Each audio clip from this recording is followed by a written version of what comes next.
All right. If you could take a second to say where you're from in the chat, which county, or if you're outside of Iowa, sometimes we get people outside of Iowa, you can list where you're at outside of Iowa.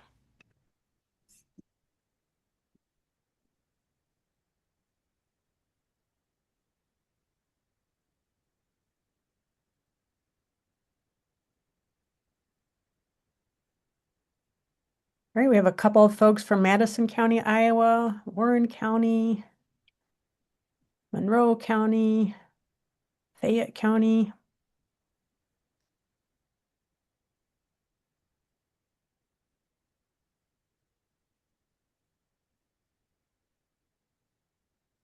Harrison County, Missouri, Woodbury County, Washington County. Another person from Warren County.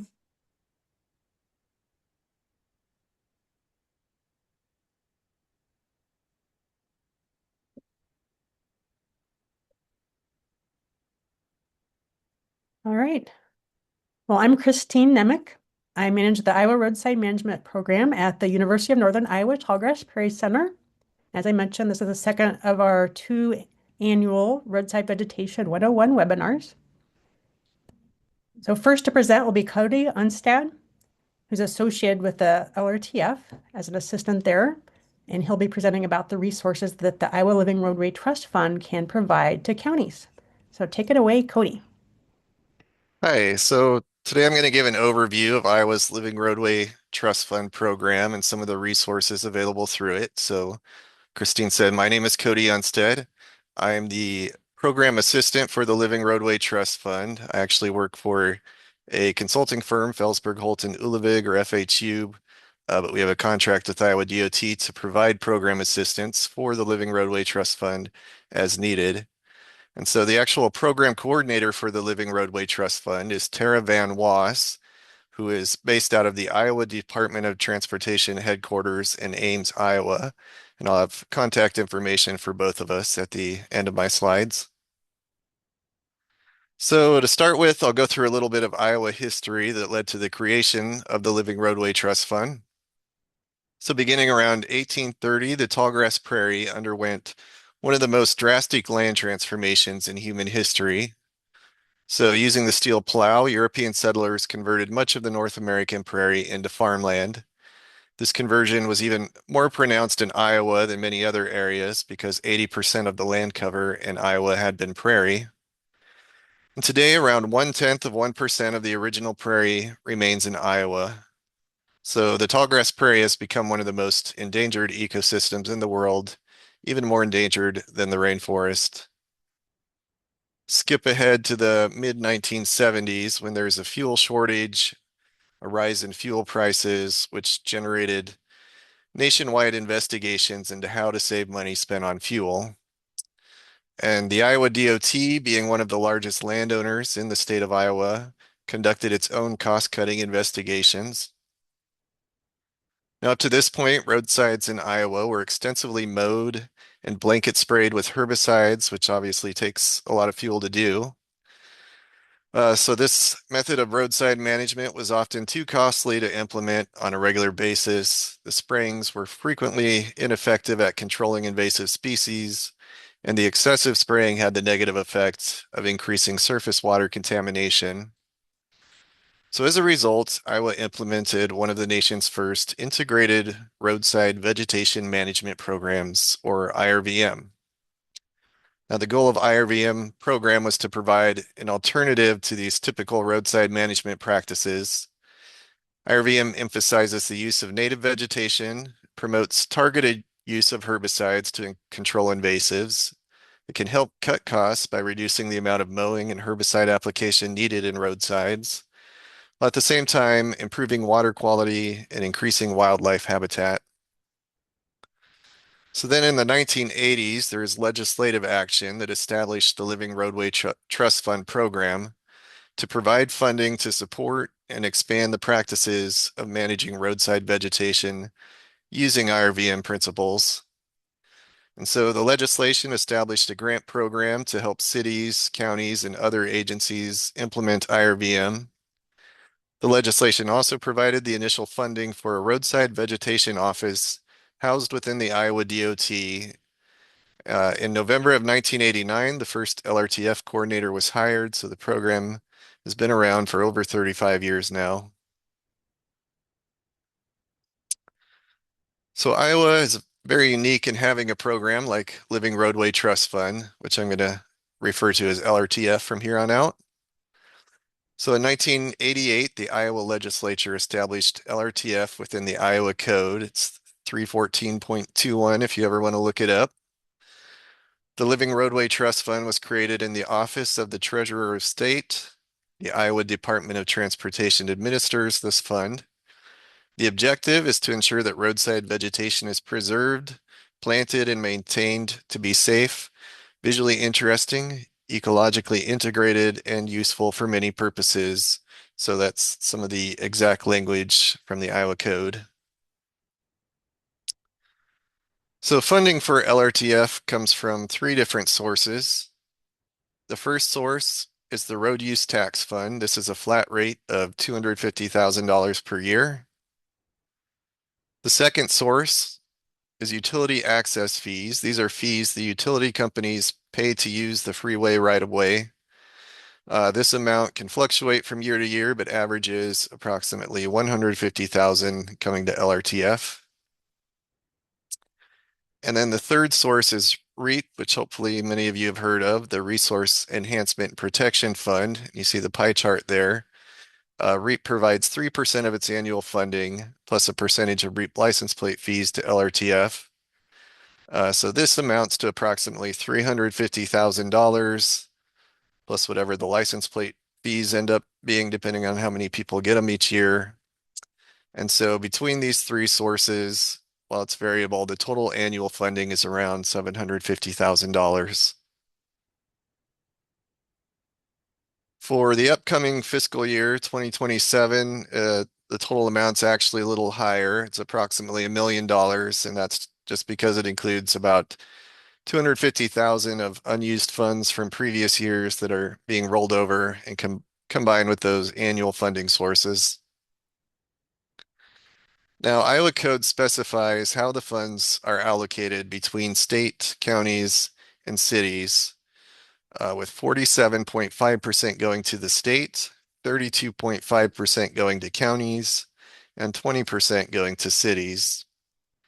Now, up to $100,000 from the state portion may be applied to the Iowa DOT for program administration, including publications, public outreach, meeting expenses, and program assistance.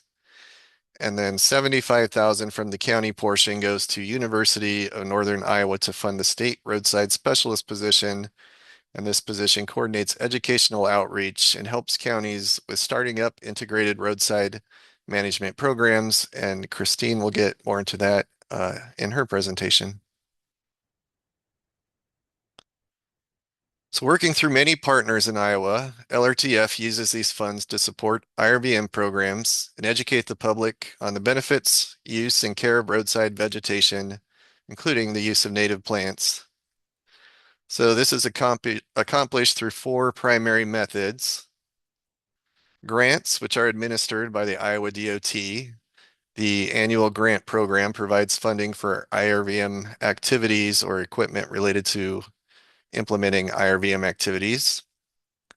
Through publications, these are produced to inform the public about aspects of IRPM, geared for pretty much any audience, ranging from youth to adult professionals working in the field. Through research, which is sponsored to address questions about best management practices for IRVM and develop new and innovative solutions to roadside issues. Past funded research has ranged from issues such as roadside butterfly habitat to vegetation management or control of invasive species. And then lastly, through educational programs, which are sponsored to develop high quality publications and seminars to educate the public about the benefits of IRVM and provide training opportunities to professionals in the field. So next I'll go into some details about the annual grant program. Grants are eligible to Iowa cities, counties, or public or private entities that have a statewide impact. However, cities and counties must have an IRVM plan on file with Iowa DOT in order to be eligible to receive LRTF grant funds.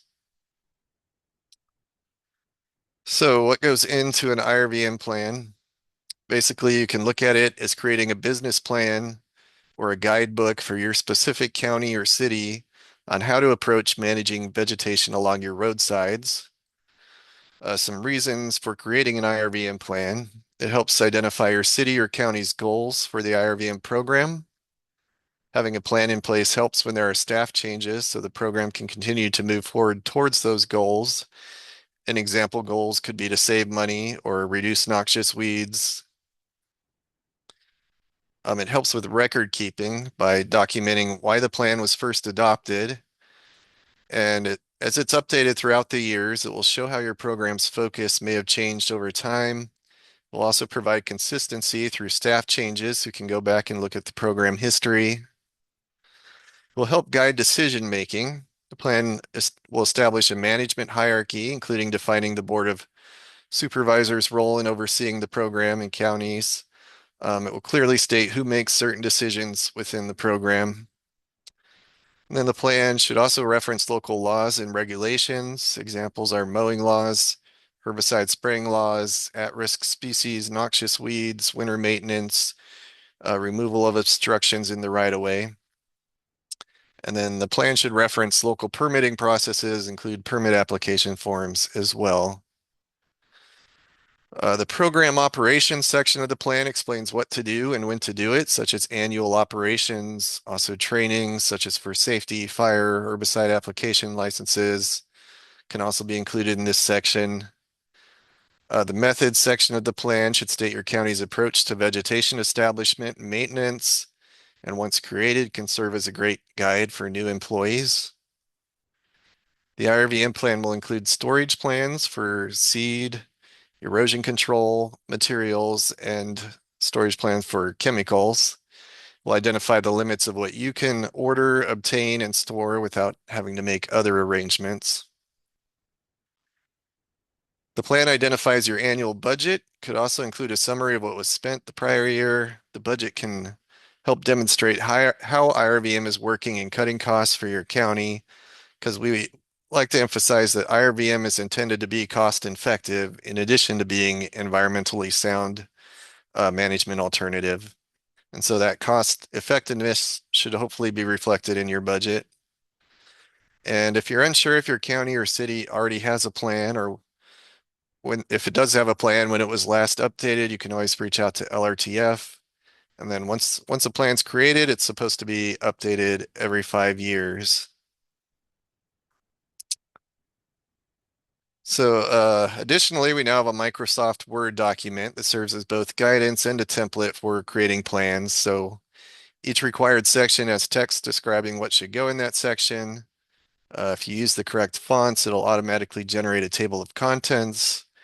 And if you have trouble with technology, we can help with finalizing the template, or even if you get us the info in another format, we can put it in the template for you. But we're trying to, for consistency, try to use that for everybody going forward.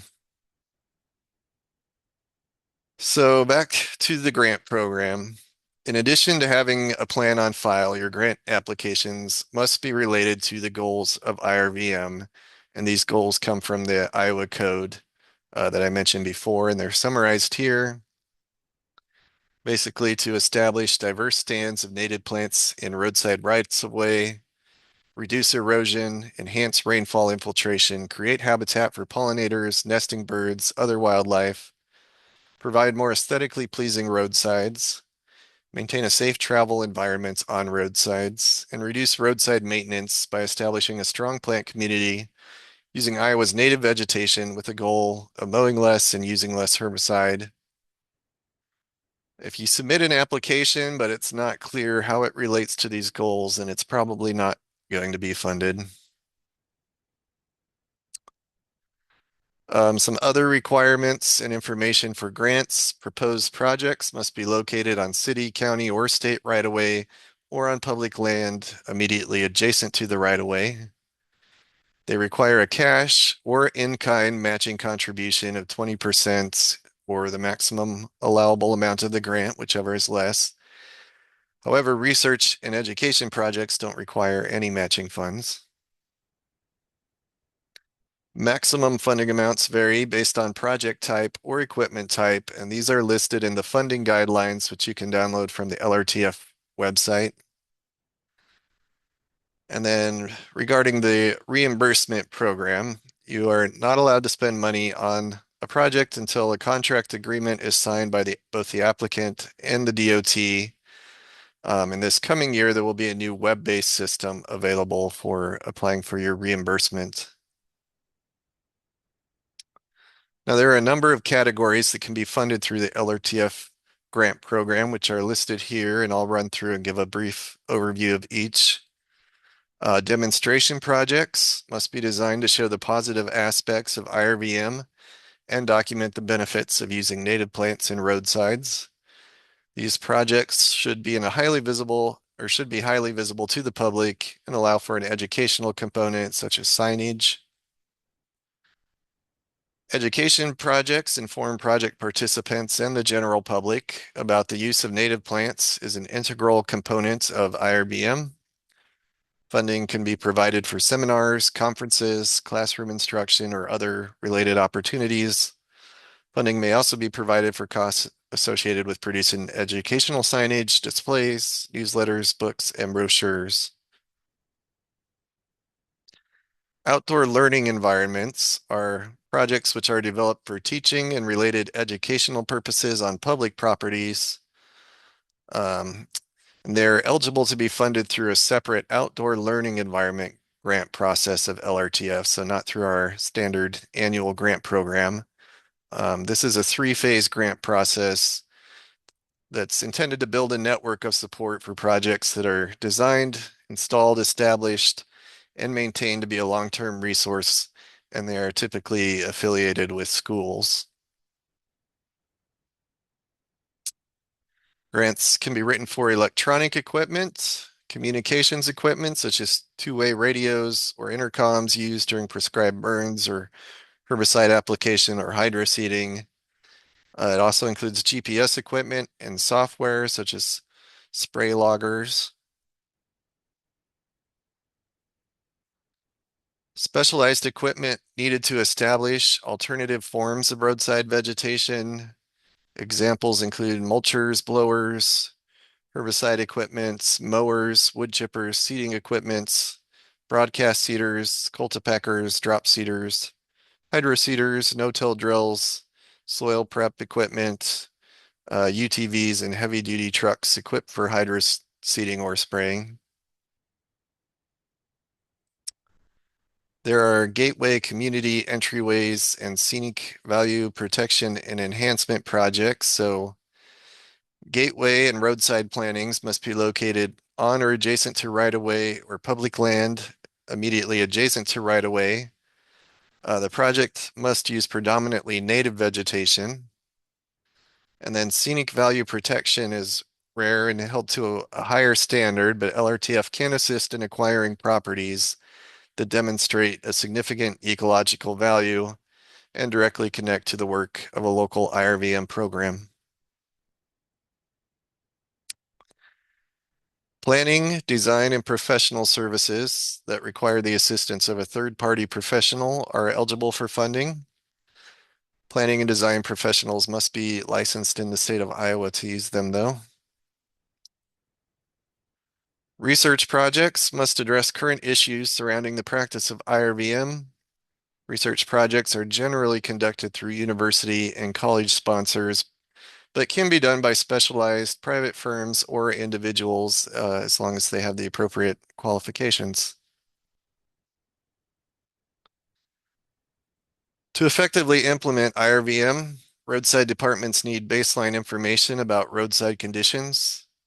Roadside inventories can collect data on herbaceous cover, woody cover, invasive species patches, erosion, encroachment, and other roadside characteristics. Remnant vegetation surveys can help identify and map remnant vegetation adjacent to or visible from roadsides that can be noted for protection or potentially used as a native seed source for IRVM activities. At LRTF, we've developed a geodatabase that can be used easily with ArcGIS field maps, a free application for iPhones or iPads, and the data will automatically upload to a state database where both the state and the county can access it.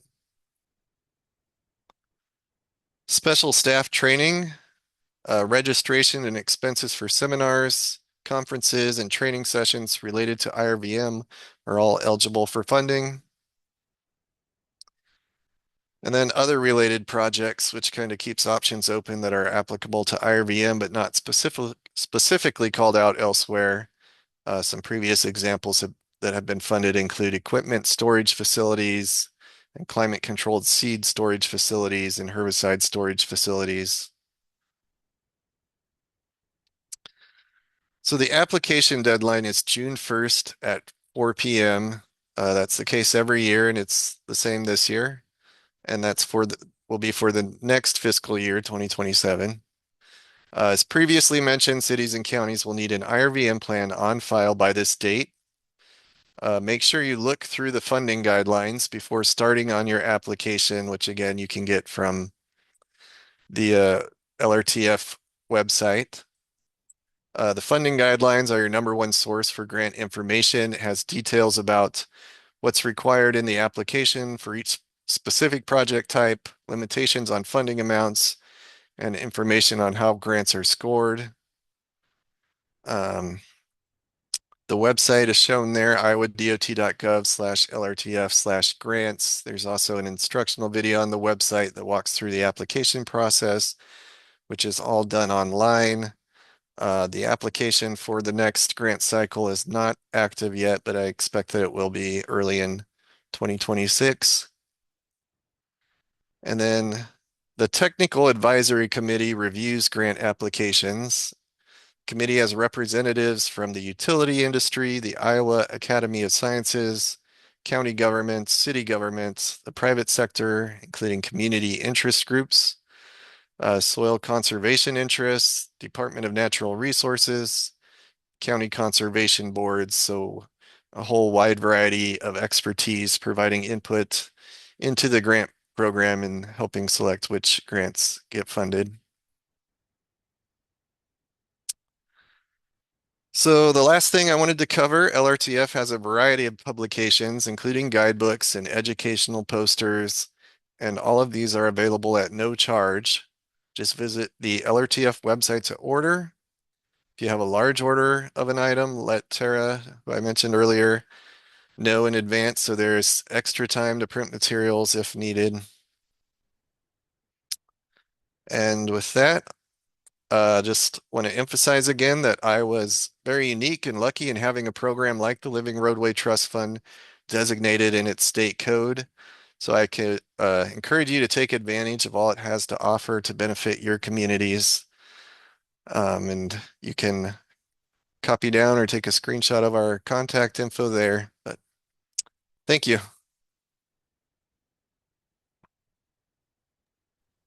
Thank you, Kody. I think I'll go ahead and go into my presentation. At the end of that, we can answer any questions. As you think of a question, you're welcome to enter it in the chat, but we will focus on those after I do my presentation for either of us. Okay, I'll go ahead and share mine.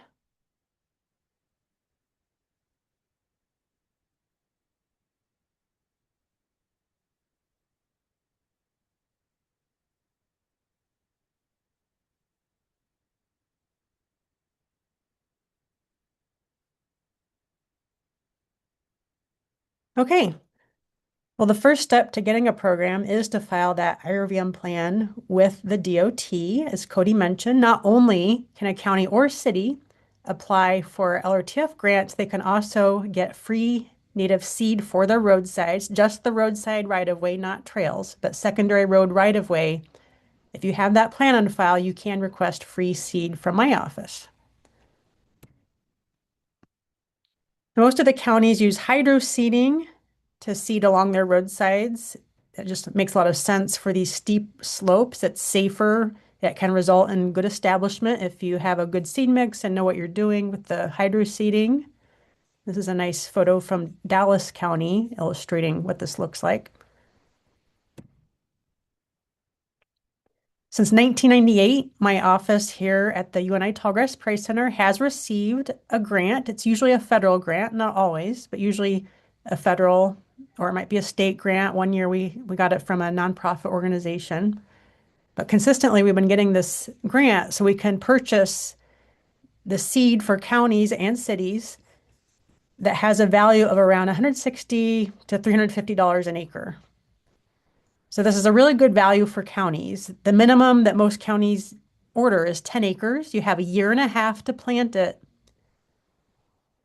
So many counties drive away from the center with maybe $1,000, $3,000 worth of seed for free.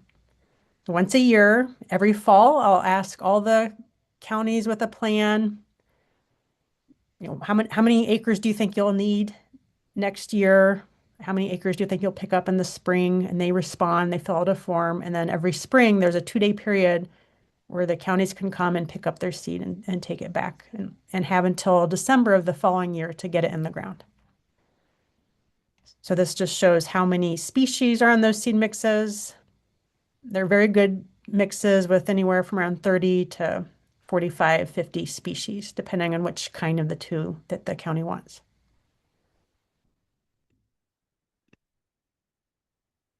One benefit of planting natives in the roadside is the deeper root systems of native plants. On the left, in that diagram, you can see smooth brome and Kentucky bluegrass, which are very common in the roadsides. It doesn't show fescue, but fescue is pretty similar. Their root systems just aren't as deep. They're very quick establishing, which is one advantage in some situations. But in the long term, once natives get established, you can see those really deep root systems can be effective on steep slopes and reducing erosion. They hold the soil better. There's a lot more roots to hold the soil. So natives aren't appropriate for everywhere, but once you get away from the roadside or away from the pavement, the road, the clear zone, often that's a very safe, effective place to put native plants.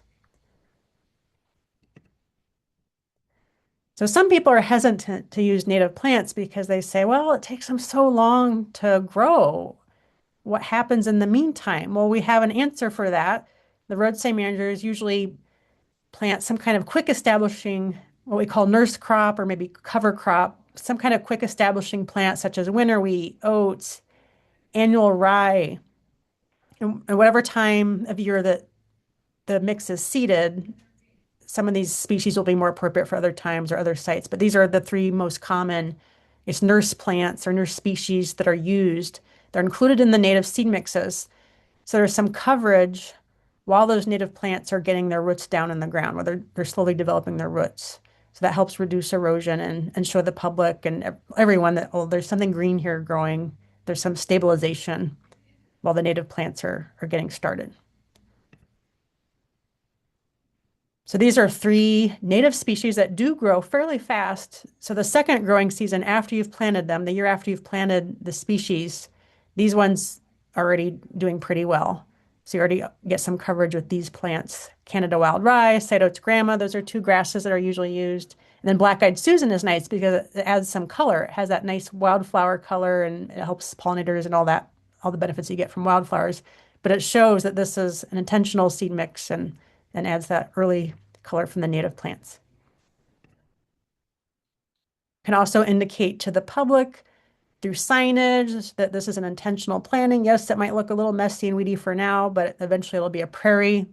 So here's a couple of signs we can provide counties. Many counties prefer to purchase their own signs, put their county logo on it, that sort of thing. But here's 2 examples of some signs that counties can also pick up from us. These are both produced to Iowa Prison Industries. And some counties have chosen to get the template and they just make their own or modify it slightly with their logo, like I said. But this just shows the public, yep, this is intentional. It'll look like Prairie pretty soon.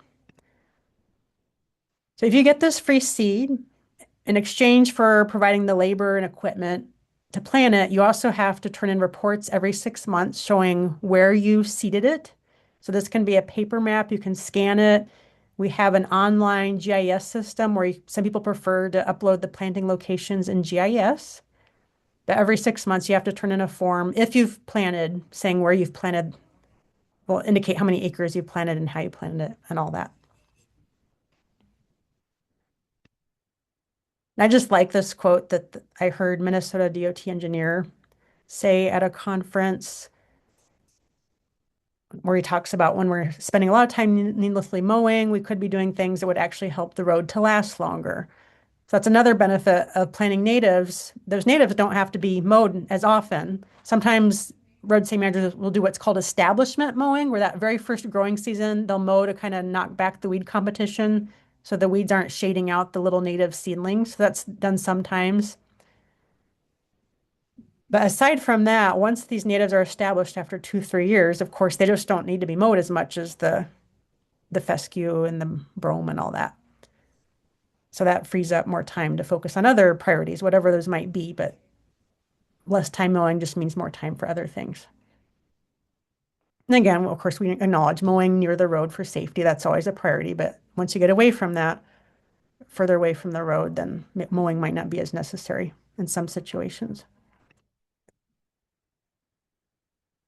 Now, this map shows the number of counties that have a plan on file with the DOT. So in 2007 or 2015, the DOT created new guidelines, a new template for what has to go into a plan. It was a little bit more thorough and more clear and more standardized compared to the plans that were required before this. So this is why this map starts in 2015. Many counties had a very kind of abbreviated plan before then, but this takes a little bit more effort, a little bit more thought and intention to describe how the county is going to apply the principles of integrated roadside vegetation management to their roadsides. So that's why it starts in 2015. So the counties in the grayer color, they created a plan within 2 years. Many of these counties have roadside vegetation managers. They have someone on staff who's dedicated to managing the program. So it didn't take them too long to get up to date and create the new plan. But it's kind of exciting that since then, there's a lot of the counties that don't have roadside managers at that time have been creating plans, getting on board. So there's definitely an upward trend where more and more counties are getting these plans in place so they can apply for grants and other resources. Now, just because a county has a plan, of course, it doesn't mean it's actively being implemented. Many of these counties are actively applying for grants. They're planting natives. They're using hydro seeding. They're strategically managing their roadsides.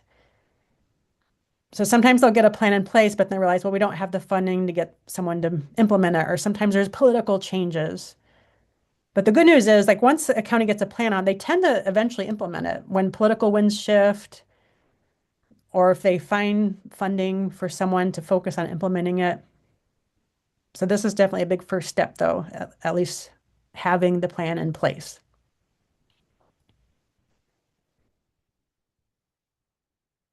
So these are the counties that have a roadside vegetation manager on staff.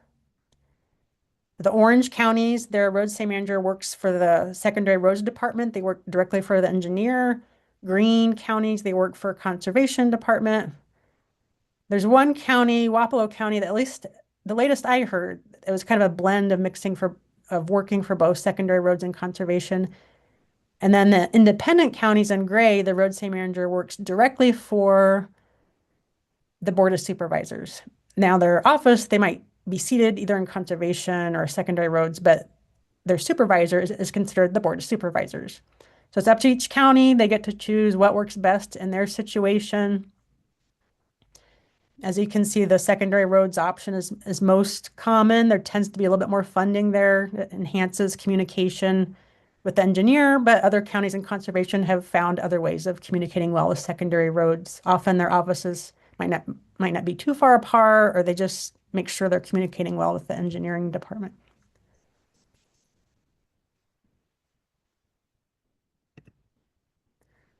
Every other year, we do a salary survey of the roadside managers. This might be interesting to you if you're considering getting a program.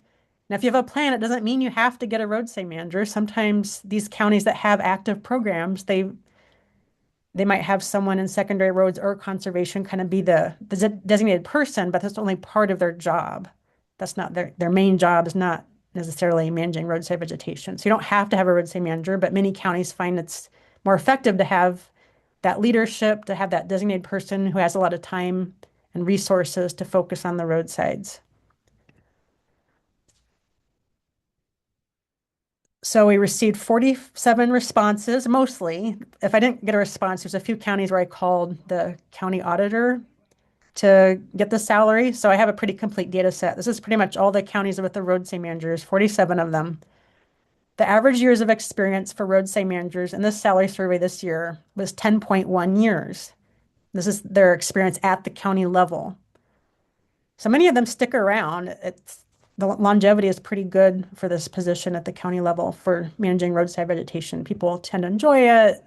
They have a lot of autonomy, get to be outside a lot. And this kind of helps you get a feel for their years of experience when you look at the salary results. And also, of the 40 responses, not everyone answered the weed commissioner question. That many of these roadside managers also serve as the county weed commissioner. One served as the deputy weed commissioner. So this is definitely a more complicated position than weed commissioner. Of course, they have to have a lot of knowledge about all sorts of topics from brush control, erosion control, seeding native species, maintaining the native species. But since they have all this plant knowledge, many of the roadside managers are also asked to be the weed commissioner.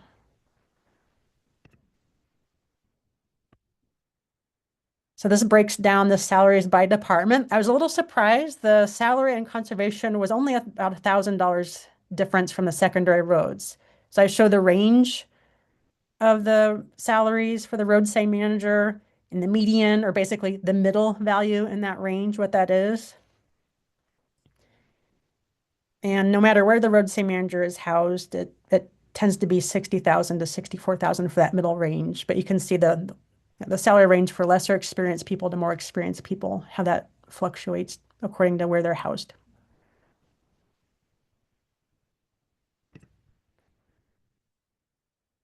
In some of the counties with the roadside manager, 22 out of the 47 responses also have a permanent roadside technician who assists the roadside manager. And there's a couple counties that actually have two permanent roadside technicians. So the advantage there is that of course, there's a lot to do with vegetation year round. There's a lot to manage. So there's an advantage to having a technician if the county can afford it. And here's the salary range for roadside technician, about 46,000 to 77 or 75,000 with the median of 57,000. Many counties also have summer temporary help since there's a lot to do then. And the salary range for roadside technician is around $13 to $22 an hour with a median of $18 an hour. If you're thinking of hiring a roadside manager, I can provide ads from recent openings if you want to see what's been done recently. So just reach out to me if you want to see what's been advertised, what kind of skills are listed. Another big advantage of having a roadside manager is if you hire someone with a good conservation background, they went to school, they took some classes about environmental policy or their knowledge about environmental policy, they can really help you make sure your erosion control approaches are in compliance with environmental laws, so that you're protecting water quality, that you're following all the laws when you're managing roadsides. That's another big advantage of having someone with this technical background in conservation. So related to technical information, it's exciting. This year we released an updated version of the IRVM technical manual, which has been around for many years. It's been around 11 years since we've updated it thoroughly. So this is kind of a one-stop shop that captures a lot of the information that roadside managers know. So it's based on talking to them, their practical experiences around the state, how the best practices for starting a program or brush control, seeding, erosion control, invasive species control, managing for pollinators, dealing with extreme weather. Those are the main topics that are covered in this manual. Now this is available online.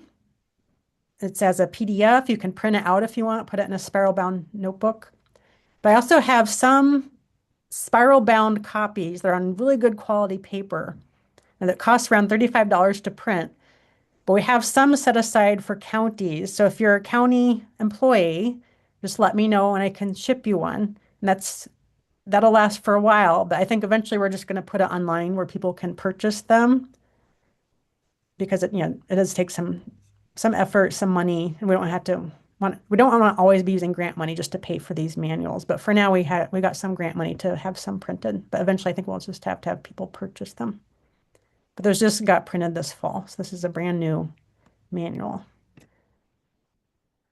I mentioned it's online. Here's the website where you can go online. Some people prefer to pull up information on their phones or their computers. So if you want to be able to click on links easily, everything that's in the print version is here on this web page. So you can scroll down and just click through chapters if you want. And this page also has the PDF button. If you scroll down, there's a button where you just click on the PDF if you want to print it.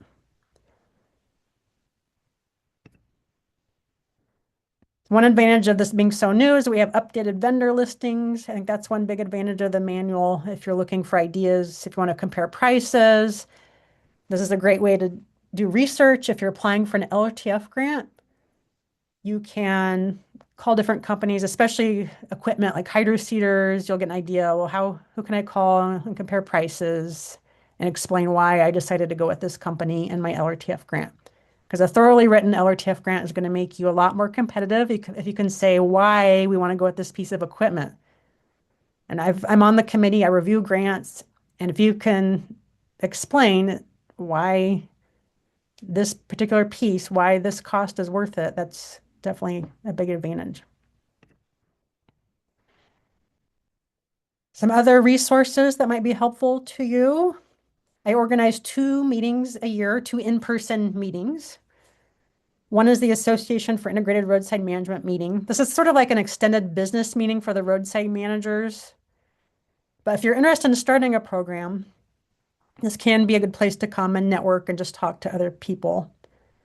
And especially if you're interested in whatever the talks are about. This year, it's going to be very safety focused. So we're going to have someone from Vermeer talk about wood chipper safety and someone from Steel or somewhere else. We're lining up the speaker to talk about chainsaw safety.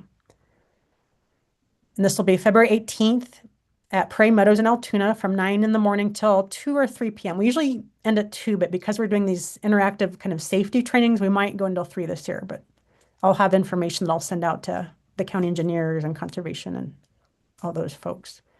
This is also right before the Iowa Invasive Species Conference. If you have any interest in controlling invasive species, you can stick around and also go to that conference if you have the time and funding.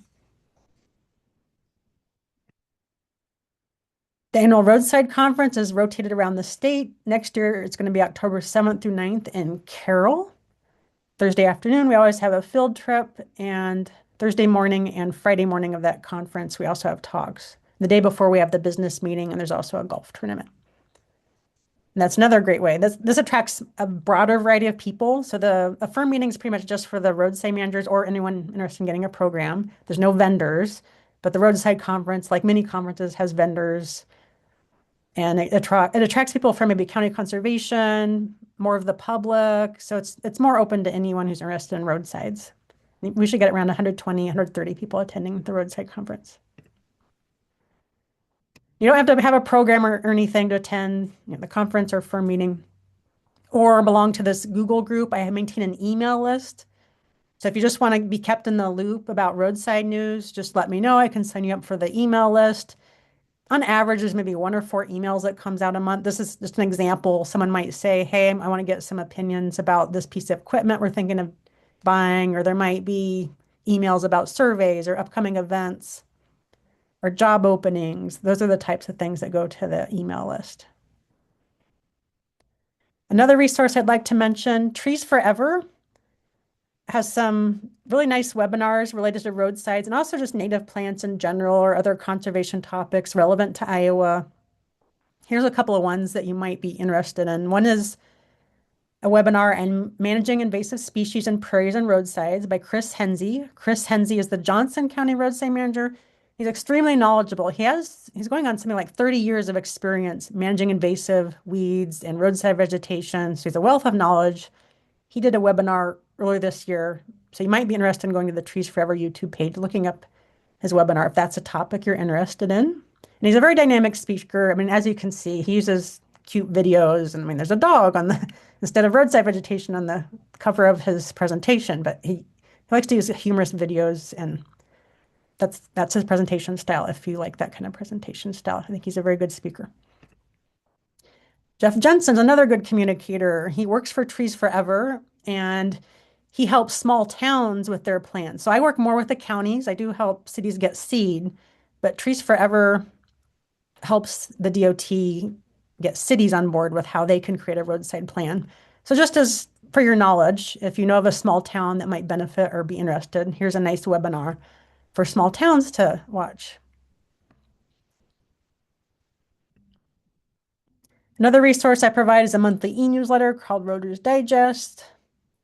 So this is information that's maybe a little bit less time sensitive than what goes out to the email list, but there's maybe 3 or 4 pieces of Iowa news related to, if one of the programs has been in the news, or information about new roadside managers, or a new research study. That's the type of thing that goes into this monthly e-newsletter. This is a white paper that I wrote that talks about the benefits to having a program, how using IRVM can help your county address roadside weeds, brush, and erosion. That's also on our website, or you can email me if you have a hard time finding it. This can be kind of a nice information piece for decision makers if they want to learn more about some of the benefits of doing IRVM. And we also have some brochures.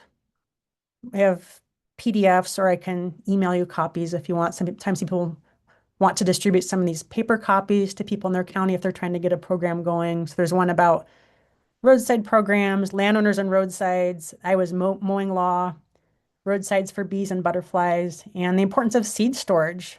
So getting equipment to store seed at the proper temperature so it stays viable longer, that's another grant you can apply for, is that seed storage is really important. You want to take good care of your seed so it lasts.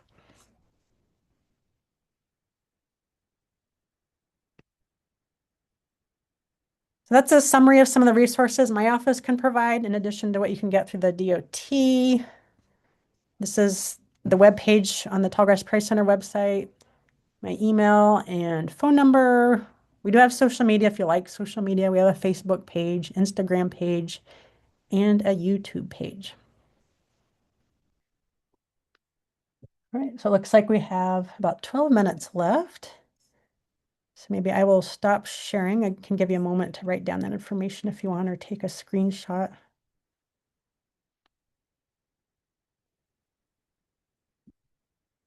And I see there's a request. Can you please share the conference details? Well, so far I pretty much just have the dates. It's October 7th through 9th, which is a Wednesday through Friday. It's at the Carrollton Inn. And I'm working on the agenda with the Guthrie County Roadside Manager. So we take turns as far as which roadside manager wants to help plan the conference. This year it's going to be Tim Masters with Guthrie County.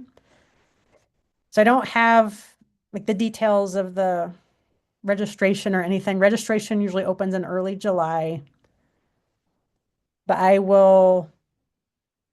always send out the paper copy of the registration information, goes out to all the county conservation directors, engineers.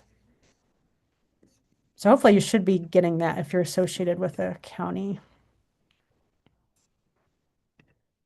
All right, so I stopped sharing. The next question was, where do you source your seeds? Well, we always let it out for bid through the UNI Office of Business Operations. It goes out to 50 different seed companies. And the companies that usually win the bids have been Allendale Native Seed Company, which is based out of Madison County. We have Shooting Star Native Seeds, which is based out of southern Minnesota, pretty close to the Iowa border, so they're not that different from Iowa. And then the third company is Hoxie Native Seeds in southwestern Iowa. So Hoxie, Allendale, Shooting Star, those are the main ones that get the bids. Occasionally, we'll have another company. I think Prairie Moon won a bid for one species one year. But those are the companies that we usually get our seeds from. really high quality native seed. Local ecotype means the genetics are local to Iowa. Those species are adapted to Iowa climate conditions.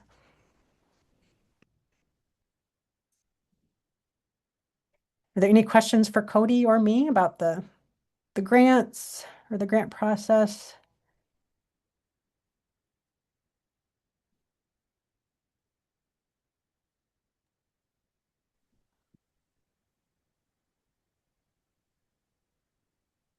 Well, as Kody mentioned, if you're really interested in getting a program going, one of the first steps would be to get a plan. And chapter 2 of that technical manual kind of guides you through the process.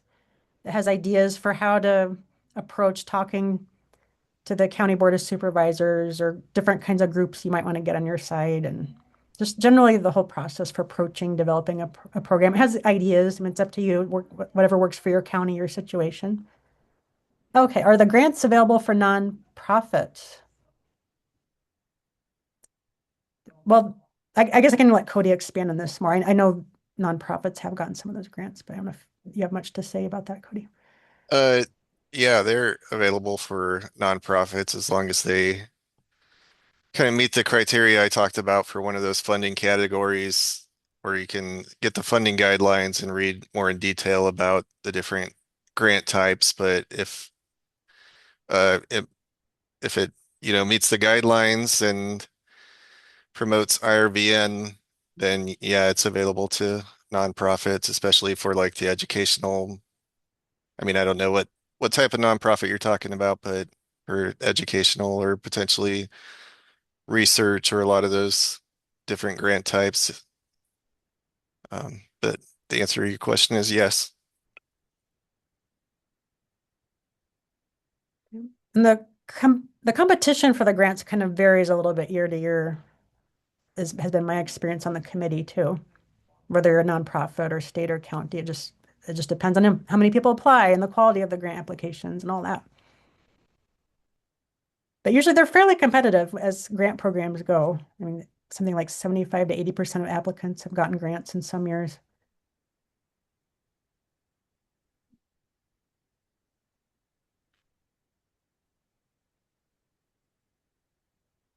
Any other questions?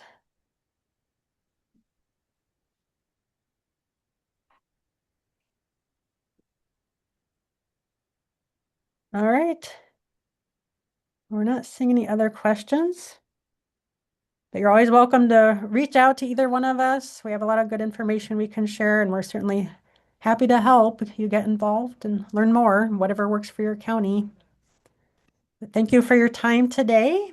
I wish everyone happy holidays and enjoy the rest of your day. Stay safe and warm and dry and all that. Thank you, everyone. Thank you.